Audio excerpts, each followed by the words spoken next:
Good afternoon, everyone. So we are here to study about the number system. Number system is broadly divided into two categories. The first is real number and the second is imaginary number. So basically the real number has the broad classification, whatever you have studied from class 6 to 10, all is come under the real number category. So we will study it one by one. So the first number that we are going to study is the natural number.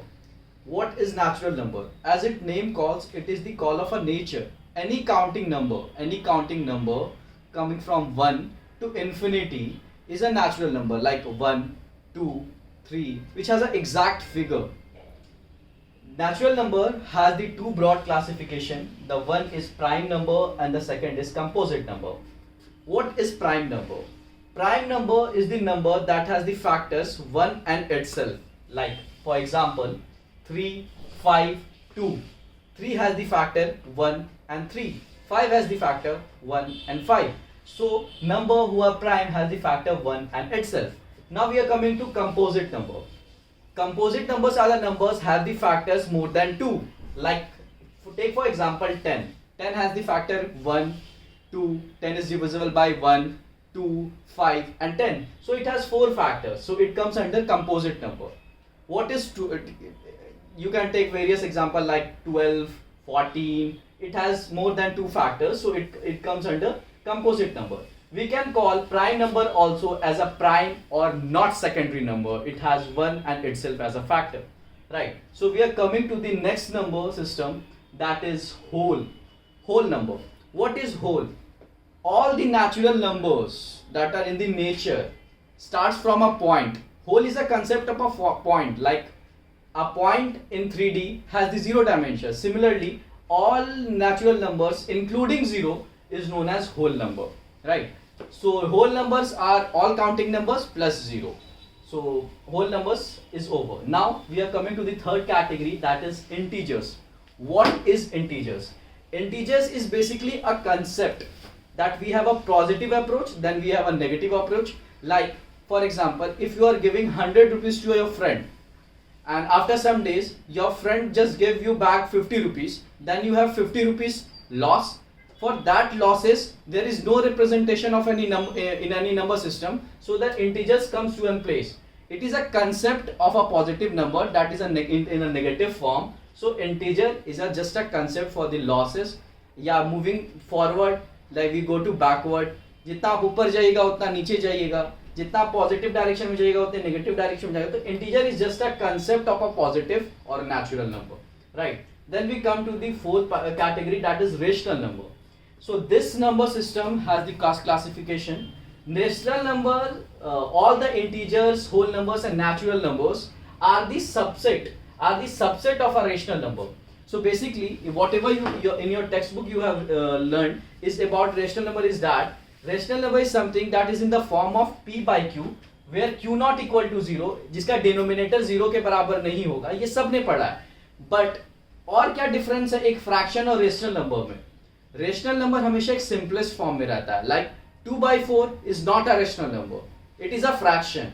But we can simplify it. 1/2 is a rational number. Rational number हमेशा simplest form में होगा इस definition के हिसाब साथ, where q not equal to 0.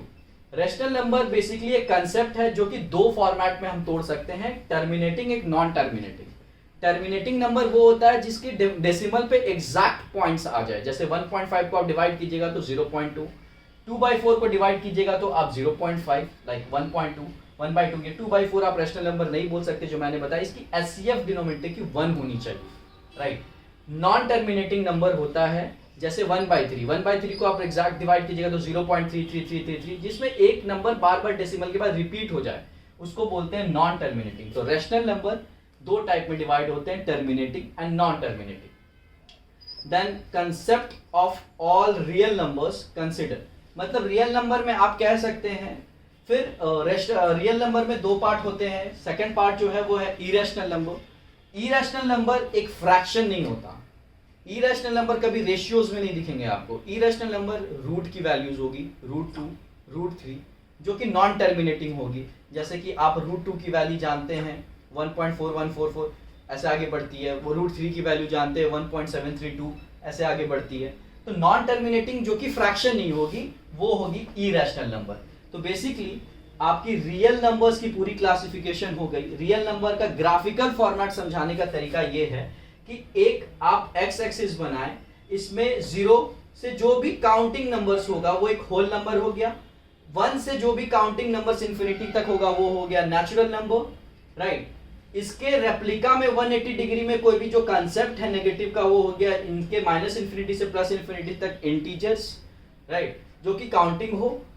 And non counting decimals में भी आप ले सकते हैं इंटीजर्स को। इंटीजर्स एक बस कंसेप्ट है।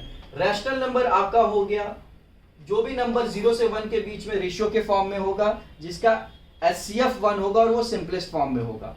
तो मतलब एक हमेशा कोई भी चीज जो फ्रैक्शन में हो जिसका HCF 1 हो वो एक रैशनल नंबर होगा, राइट।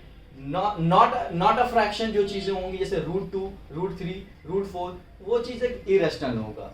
तो ये पूरे x एक्सिस को आप बोल सकते हैं कि x belongs to real number, right. तो x belongs to real number कहने का मतलब है कि आपने इसमें सब पढ़ लिया, एक रैशनल नंबर, एक इरेशनल नंबर, एक इंटीजर की कंसेप्ट, एक होल नंबर, एक नेचुरल नंबर। तो आप कह सकते हैं कि x belongs to real number जिसके अंदर सारे नंबर सिस्टम जो ब्रॉडली हम पढ़ते हैं क्लास 6 से वो सारे नंबर सिस्टम इसके अंदर आ गए। Now we come to the second category of number system, that is imaginary number. Imaginary number is something which comes to the imagination, like कि आप स्क्वायर नंबर जब यूज करते हो जैसे कि 2 का स्क्वायर आपने बोला 4, √4 इट्स 2, तो आप वहां +-2 लिखते हो, राइट। सो जो माइनस अगर आपसे बोला जाए कि -4 का √-4 का क्या वैल्यू होगा, तो ये कंसेप्ट एक आयोटा के कंसेप्ट से आया जिसमें हमने i को डोनोट किया √1, राइट। एंड फिर इसकी स्क्वायर को करेंगे तो √-1 का -1 आया होल स्क्वायर, तो -1 होगा। तो सपोज कीजिए आप एग्जांपल पे लिए x इक्वल टू √4 तो इक्वल टू 2i इसके कंसेप्ट पे आया। तो इमेजिनरी एक रूट के वैल्यूज जो जिसके अंदर नेगेटिव वैल्यूज हैं उसका एक कंसेप्ट है आयोटा, i इक्वल टू √1। किसी साइंटिस्ट ने नाम दिया इमेजिनरी नंबर का। और आप हायर क्लासेस में जाइएगा तो आप पढ़िएगा कि अगर सपोज कीजिए आपने y एक्सिस को एक इमेजिनरी एक्सिस मान लिया एंड x एक्सिस को आप रियल बता चुके हो इस नंबर सिस्टम से, तो इन दोनों के कॉम्बिनेशन, जैसे मैंने यहाँ 2i ले लिया, अब यहाँ सपोज कीजिए -√2 वैल्यू है तो इसको लिख सकते हैं 2i, राइट। तो अगर एक रियल नंबर के साथ अगर कोई इमेजिनरी नंबर होगा तो उसे कॉम्प्लेक्स नंबर बोलते हैं, रियल प्लस इमेजिनरी के कंसेप्ट को। तो ये आप हायर क्लासेस में पढ़ते हैं and that's what is the complete detail discussion of a number system. Thank you so much.